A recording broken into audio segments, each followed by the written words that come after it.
नमस्कार, ये रेडियो जागो 90.4 एफएम है।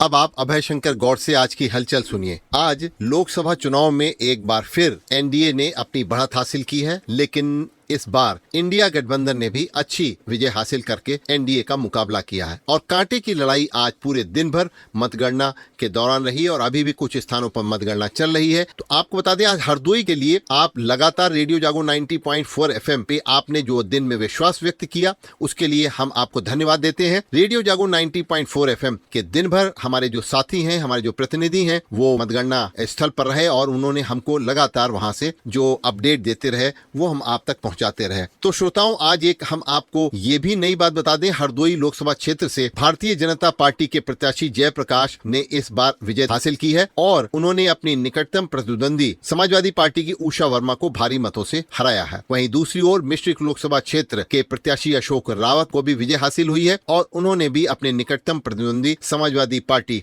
की प्रत्याशी को हराया है। तो आपको बता दें कि हरदोई में इस बार जो जीत मिली है जयप्रकाश को, ये उनकी हैट्रिक लगी है इस बार और अब की बार वो 7वीं बार लोकसभा में जा रहे हैं। जो 1991 से उन्होंने अपना राजनीतिक सफर शुरू किया था वो आज तक जारी है और इस बार वो 5वीं बार लोकसभा के लिए चुने गए हैं। एक बार वो लोकसभा के लिए हरदोई के अलावा लखनऊ की मोहनलालगंज लोकसभा सीट से भी चुने जा चुके हैं और एक बार राज्यसभा में भी वो जा चुके हैं। यानी कि कुल मिलाकर के इस बार 7वीं बार वो लोकसभा संसद में इस बार प्रवेश करने जा रहे हैं। तो थोड़ा सा बता दें, ये पहली बार है कि 33 सालों का जो राजनीतिक सफर जयप्रकाश का रहा है उसमें पहली बार उन्होंने हरदोई में वोट दिया है और 1991 से अब तक जनपद के जितने भी चुनाव में जयप्रकाश ने भाग आजमाया, एक बार भी वो खुद को वोट नहीं दे पाए। दरअसल उनका नाम उन्नाव की सफीपुर विधानसभा क्षेत्र की मतदाता सूची में था, लेकिन इस बार दाखिल किए गए शपथ पत्र के मुताबिक अब वह हरदोई विधानसभा क्षेत्र के इस बार मतदाता बने और उन्होंने पहली बार वोट दिया। पहली बार 1991 में भारतीय जनता पार्टी के टिकट पर हरदोई लोकसभा क्षेत्र से जयप्रकाश चुनाव लड़े थे और जीते थे। उसके बाद 1996, 1998 और 1999 तथा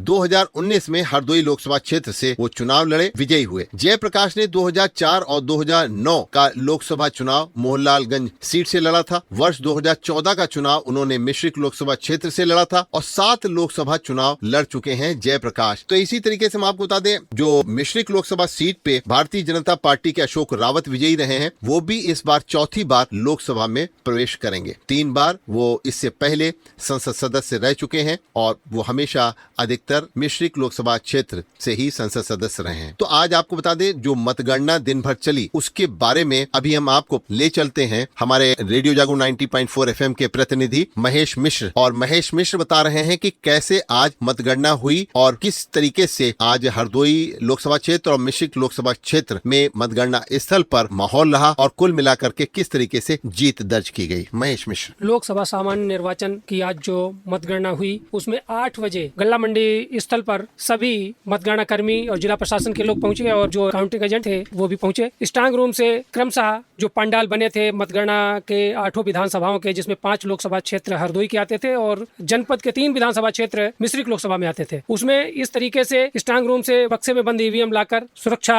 कर्मियों के बीच में लाई गई। इस तरीके से क्रमशः मतगणना का क्रम शुरू हुआ। जहाँ तक बात करें लोकसभा क्षेत्र हरदोई की, जिसमें शाहबाद विधानसभा में शुरू के 7 चरण में तो भारतीय जनता पार्टी के प्रत्याशी कुछ मतों से आगे रहे, उसके बाद में धीरे धीरे सपा का अंतराल बढ़ता चला गया। इसी तरीके से सांडी विधानसभा और गोपामो विधानसभा में सपा शुरू से ही बढ़त बनाए रही और अंततः आखिरी तक सपा बढ़त बनाए रही। 2 विधानसभा ऐसी रही, सबाजपुर और हरदोई, इनमें भारतीय जनता पार्टी ने शुरू से ही बढ़त बनाई और अंततः काफी लीड ली, जिससे कि भाजपा के जयप्रकाश उन दोनों विधानसभाओं से काफी लीड लेकर 3 विधानसभाओं पे भारी पड़े। तो अभी आप सुन रहे थे हमारे रेडियो जागो 90.4 एफएम के प्रतिनिधि महेश मिश्र का आंखों देखा आज मतगणना स्थल का हाल। जयप्रकाश आज हरदोई के संसद सदस्य के रूप में एक बार फिर चुने गए हैं। उन्होंने अपना कैरियर है वो 1991 में राम लहर के दौरान शुरू किया था हरदोई लोकसभा क्षेत्र से, और वो कैसे आए राजनीति में, जरा इसकी चर्चा करते हैं। तो वो जब 91 का राम लहर का दौर था, वैसे जयप्रकाश के पिता बाबू जगन्नाथ प्रसाद कांग्रेस की राजनीति में बहुत सक्रिय रहे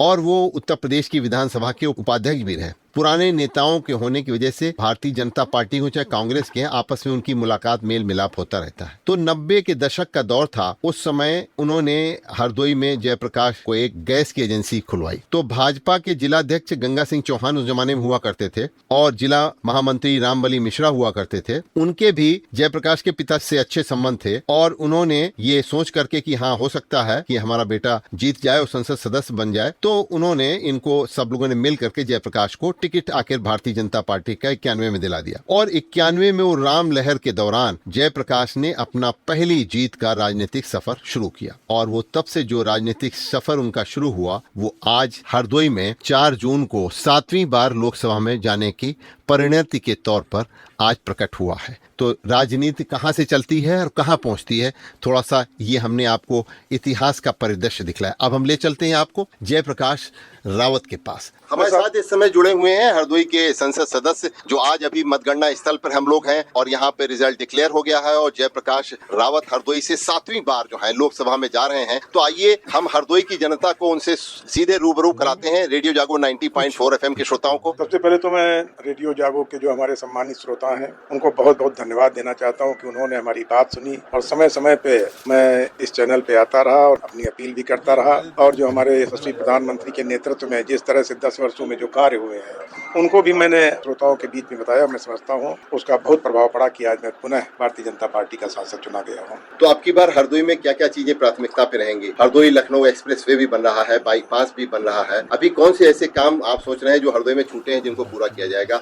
लोग रोजगार की बात भी कर रहे हैं, लोग जो आवारा पशु हैं उनसे भी अपनी खेती को नुकसान जो हो रहा है की भी बात कर रहे हैं, उसको संरक्षित करने के लिए। देखिए, पिछला जो कार्यकाल हमारा रहा पिछले 5 वर्षों में इस क्षेत्र में बहुत ज्यादा काम हुआ है, जो कि हमारी केंद्र सरकार की योजनाएं आई, प्रदेश सरकार की योजनाएं, बड़े बड़े एक्सप्रेस भी बने और नेशनल हाईवेज का जो है उच्चीकरण हुआ, चौड़ीकरण हुआ।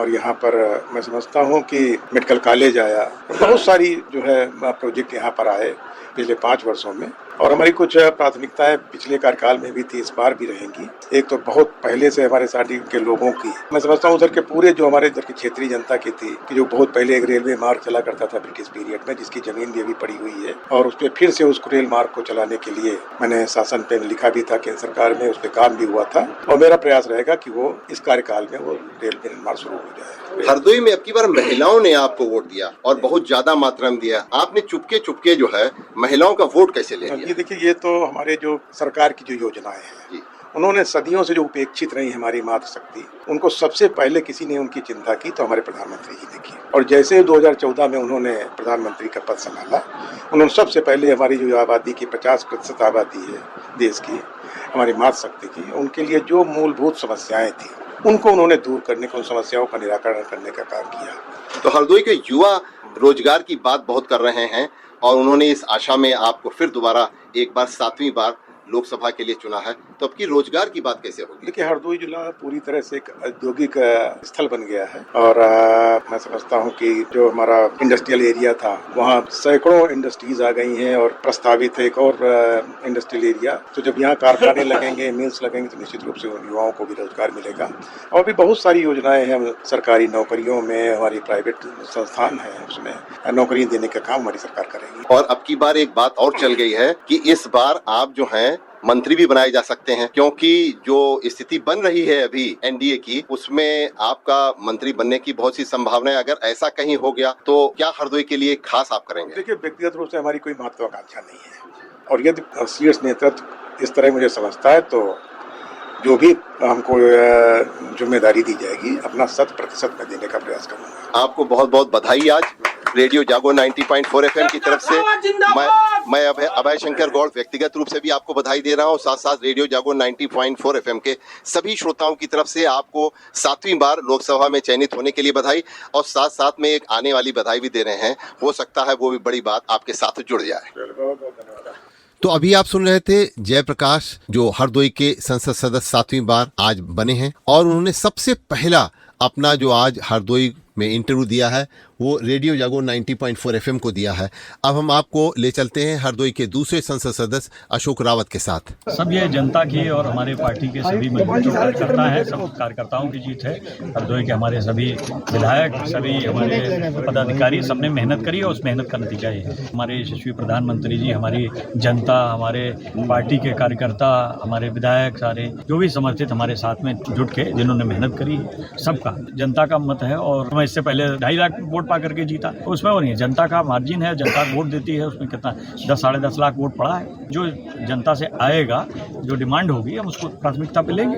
बाकी आपके नैमिषारण पूरा हो गया, संडीला का पुल, रेलवे लाइन पुल वो हो गया जी, आपके हाईवे हो गया, हमारे आप कहते हैं सीतापुर से लखनऊ, प्रतापनगर, चौराहा, बघौली, सब तो पूरा ही हो गया। तो अब जनता जो भी करेगी। आप सुन रहे थे मिश्रिक लोकसभा क्षेत्र से अशोक रावत जी को। तो अब हम आपको ले चलते हैं हरदोई के प्रमुख चिकित्सक doctor AP Singh. Doctor AP Singh homeopathy क्षेत्र में प्रमुख चिकित्सक हैं और वो इस समय हमारे साथ जुड़े हुए हैं। डॉक्टर साहब, आज भारतीय जनता पार्टी को हरदोई में दोनों सीटों पर बढ़त हासिल हुई है, तो आपका क्या इसमें मानना है? मानना यही है कि जो दोनों प्रत्याशी हैं, अशोक रावत जी और जयप्रकाश जी, दोनों जनता के बीच में प्रेम की जी और एक नेता के जो गुण होने चाहिए, लोगों के साथ में सर्वसुलभ, जिसको जब कभी कोई समस्या होती है उनसे मिलना, उसको दूर करने का प्रयास करना। तो अभी जुड़े हुए थे हरदोई के प्रमुख चिकित्सक डॉक्टर एपी सिंह। अब हम आपको ले चलते हैं हरदोई के प्रमुख चिकित्सक डॉक्टर राजेंद्र दत्त मिश्र जी। डॉक्टर राजेंद्र दत्त मिश्र प्रमुख चिकित्सक के साथ साथ हरदोई के आध्यात्मिक गुरु भी हैं और हरदोई में लोगों की उनके प्रति एक श्रद्धा है और वो श्रद्धा उनके ज्ञान की है, उनके त्याग की है, उनके तपस्या की है। तो डॉक्टर साहब, आज हरदोई में लोकसभा क्षेत्र में ये 2 सीटें भारतीय जनता पार्टी ने जीती हैं। अब की बार डॉक्टर साहब, मतदाताओं में कोई उत्साह नहीं दिखलाई पड़ा था, उदासीनता दिखलाई पड़ रही थी, लेकिन आज जो